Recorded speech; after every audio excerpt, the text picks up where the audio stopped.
I'm Rebecca Mersrow, Saanich Councillor and Chair of the Environment and Natural Areas Committee.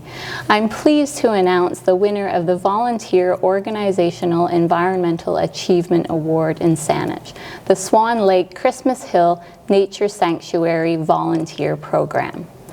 The Swan Lake Society's volunteer program is being recognized with their award for significant volunteer contributions to education and conservation at the sanctuary. Volunteers contribute in a variety of ways through place-based community education and engagement, and by managing invasive species at the sanctuary. Adapting to challenging times, recent volunteer efforts have included photojournalism for public engagement and a new fundraising initiative. A senior sewing circle has worked very hard providing reusable masks that reduce waste and have been an important fundraiser for the sanctuary.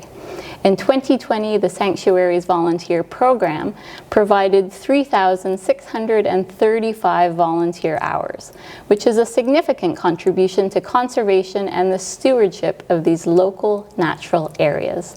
Congratulations to the Society and their very active volunteers.